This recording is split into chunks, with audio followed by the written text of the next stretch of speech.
I think that calls for a spot of celebratory lunch.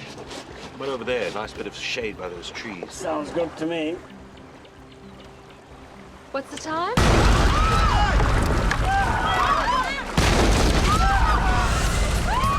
There was no warning.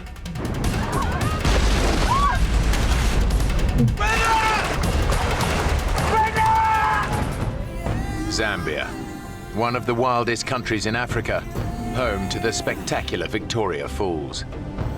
They are fed by the mighty Zambezi River, which divides Zambia from Zimbabwe.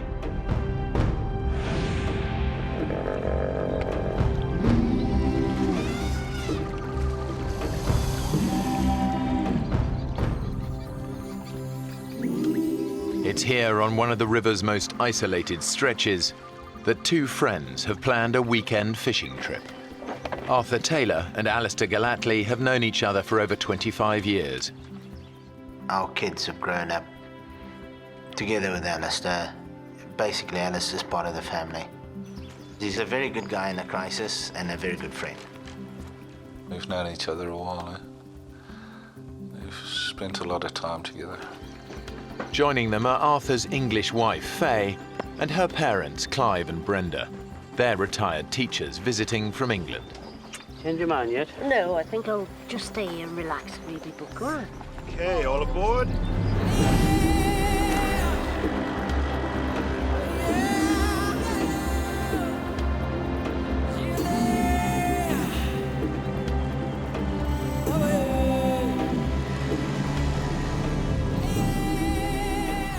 This is one of the river's most remote stretches. The Zambezi is just a fantastic river. It's amazing, and it is so diverse. Most of them are in herds or groups, and then you get the few odd single males. As long as you give them a wide berth, the chances are you're not going to have any problem. Oh, I think I've got something here. Heavy. Oh. Fishing had been pretty poor that morning, and when Mum caught a fish, it was like, yay, you know. I mean, she's really chuffed. Well done, Mum. I think that calls for a spot of celebratory lunch. But over there, a nice bit of shade by those trees. Sounds good to me. What's the time?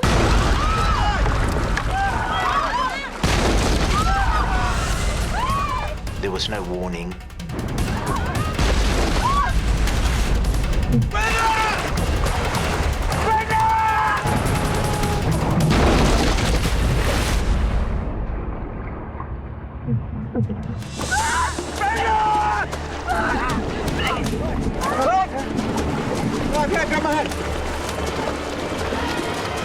It's coming!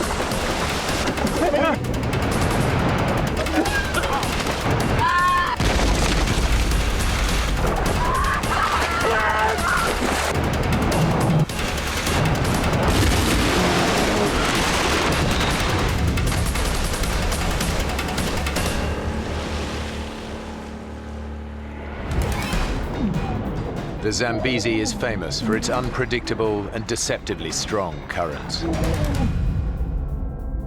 Many people drown in its eddies and whirlpools every year. The one thing that I thought of was the fact that my children could have been with me and that I would have lost them because they would have been just thrown out of the boat. The boat has become snagged in the middle of the river. Clive and Alistair are able to cling onto it while the current drags the others downstream. Clive and I, we couldn't do much. We sat on the front of the boat and we watched them. I had no idea where we were going. All I knew was that we were being swept away. The current was really, really strong and it was just sweeping us down. We were trying to make our way to shallow waters. We knew it was our only hope of survival. Luckily, the current actually took us towards the middle of the river, which was slightly shallower. It's a sandbank!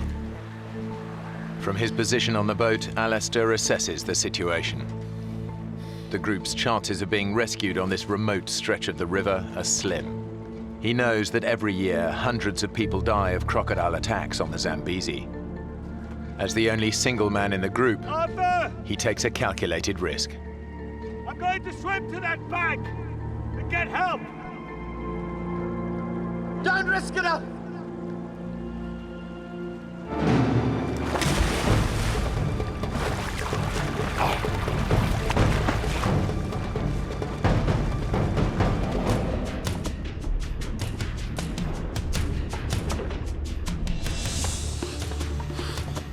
I went under the water just to try to see where the croc was. As I started to go towards the croc, it came for me.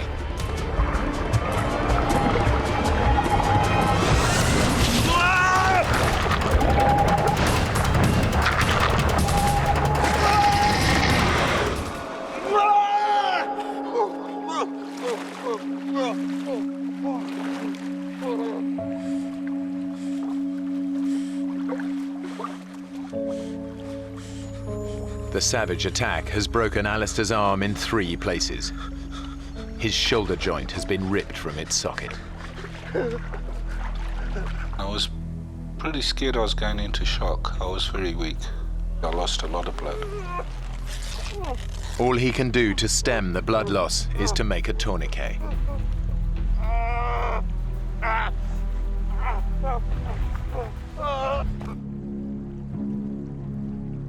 Clive is still stranded in the middle of the river.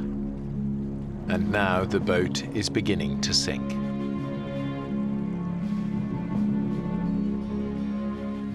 Can't stay there. He left us onto it. Dad! You're gonna have to come over to us. I know. My dad had no choice but to swim, because if the boat went down in the night, then he would just disappear. He wouldn't have stood a chance.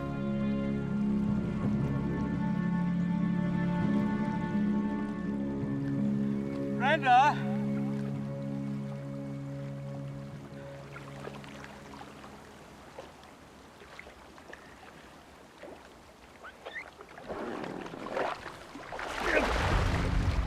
It was just such an awful experience to watch, and terrifying, not knowing at any moment. Greg! Keep at it!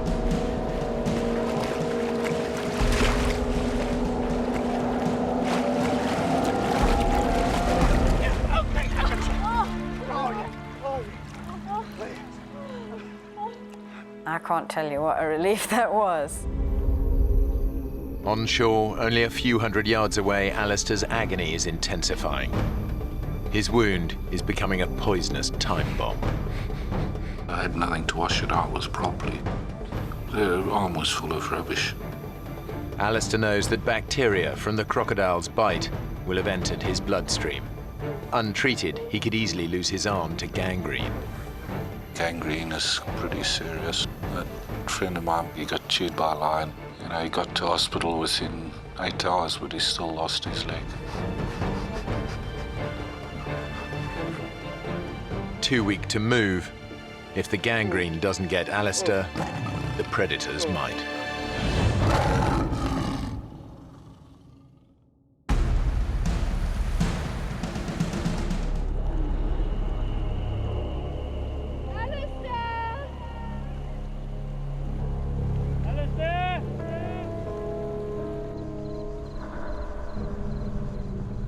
We shouted across at him until the sun started going down.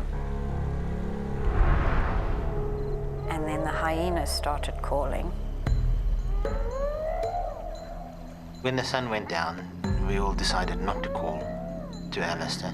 If he had called back to us, it would have just alerted any predator within range that Alistair was there.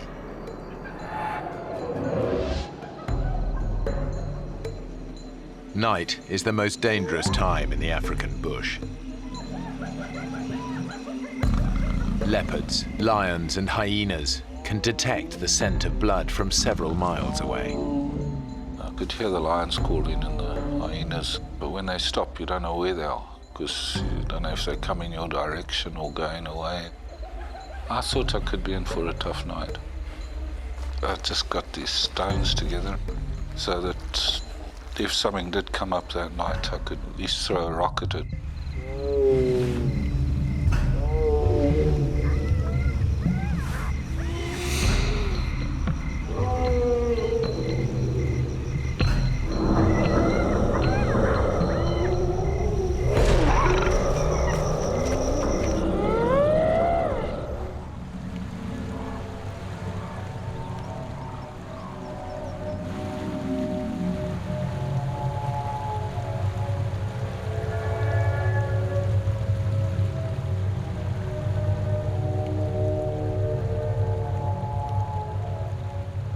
When the daylight finally came, it was just such a sense of relief because we had made it through the night.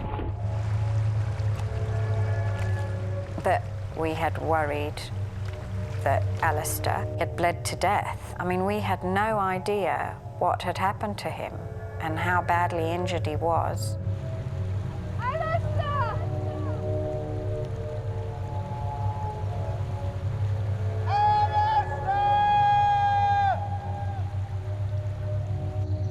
That was such a terrible feeling because you always think of the worst.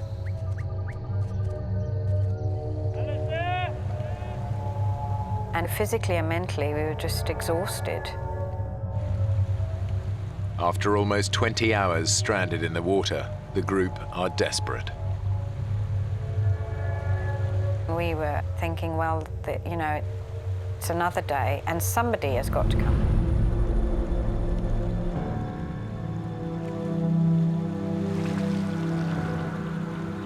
On the river, his friends can do nothing but await their fate.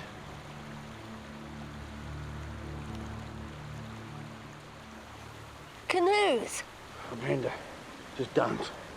I can see them there.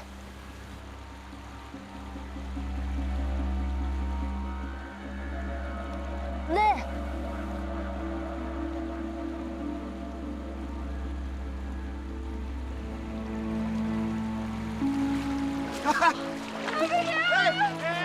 Incredibly, some canoeists have ventured this far down the river. They'd seen us and they thought, well, what strange people fishing in the middle of the river.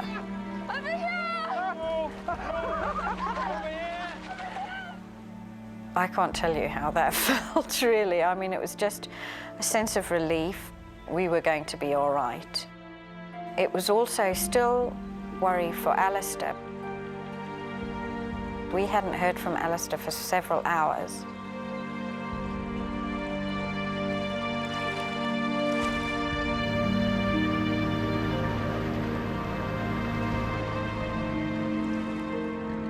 Eventually, the couple across the river spotted Alistair.